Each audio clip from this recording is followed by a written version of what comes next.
Purple Positivity with Justin Ekstrom, brought to you by 7th Avenue Pizza. Grab one at your local grocery store or your local holiday station. 7th Avenue Pizza, before pizza became trendy.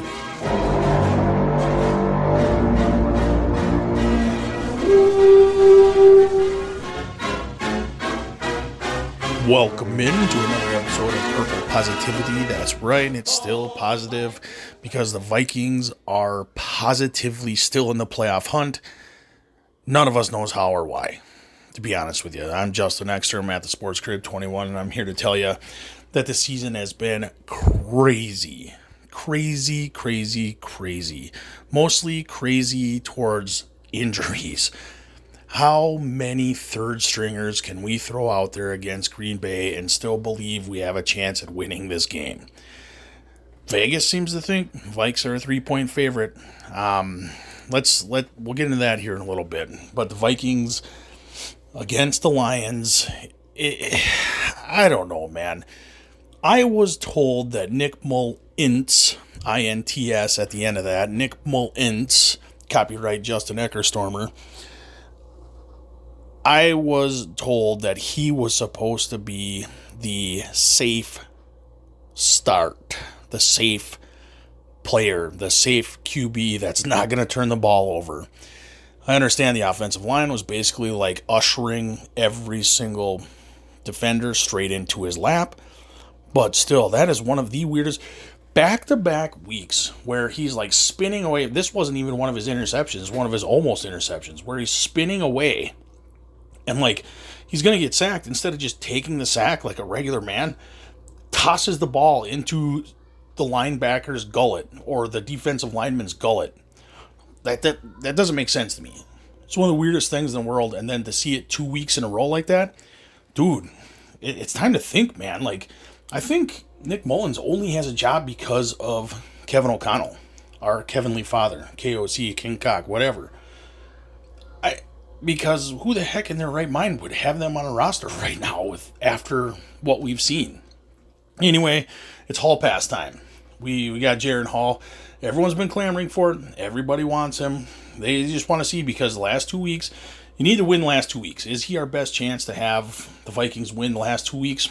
I have no idea, but I want to see what I have. With a season on the line, I want to see if the rookie can do what he did at BYU. Like, the Cougs loved him. Like, the Cougar fan base loved him. You look at some of his tweets from the past, Cougar Nation loved him. So we will see what he brings. We got to see, 1.5 series with him. And I think he was like 10 of 12 or 8 of 10 or something like that. And the almost touchdown where he got hurt on, it was a bad decision in his behalf, because he decided, instead of trying to outrun or go to the corner of the end zone, or the pylon, I should say, if you go to that, instead of taking on 2 defenders, I think he's probably not concussed. I'm not sure we win that Atlanta game, but still, it was one of those things where it's just so weird. And then we had the Josh Dobbs experience, got us 2 wins. Cool. Now Nick Mullins done. We got Jaron Hall. Right now, it's so awful. Darrisaw, we need him in there. Darrisaw, if he's back, great. Hicks on the defense, if he's back, great. And healthy, great. However, I think somebody, and I mean the somebody, is the NFL has found out the fourth quarter defensive scheme for Brian Flores. Because the last 2 fourth quarters in which they had a chance to seal games away or to win a game, anything like that, they're found out. Somebody's tipping their hand. They know when they're blitzing. They know where they're blitzing from. And they're completely super exposed defensively. Which, when you're defense, don't want to be exposed.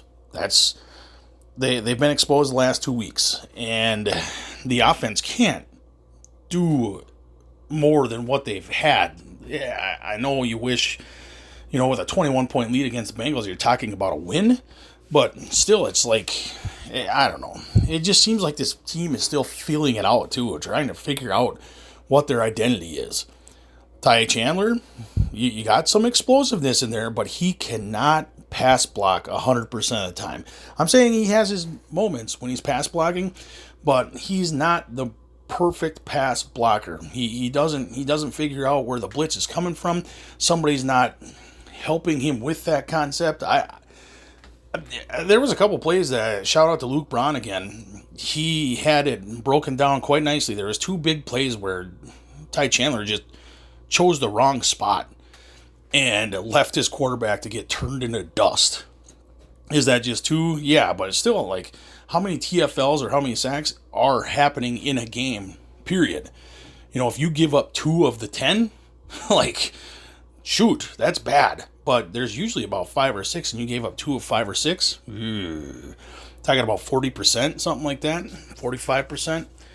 No good. If 45% of the quarterbacks that got turned into dust were your diminutive in stature Ty Chandler running back, that's not good. That's not something you want to see. You don't want to put them in that type of situation anymore. I've seen enough of that. I don't want to see any of that. Anyway, Green Bay Packers, they're reeling a little bit too, but they're in the playoff hunt as well. Both teams have to win both games in order to make the playoffs. Vikes win both, they still have an opportunity, even after the weirdest season that I've seen in a long time. Like, back-to-back, the weirdest 2 seasons back-to-back. Last year was just, you're getting all these wins that you shouldn't have had. Now you're getting all these losses that you shouldn't have had. And all these injuries that, oh man, you can whine all you want, but next man up. I'm having trouble handicapping this game. I'm having trouble picking a score. I'm having trouble kind of seeing what happens. I think on my KNSI Sports Network radio show this morning, I chose 27-20, and that was a Vikings win. So let's just stick with that. 27-20, last home win.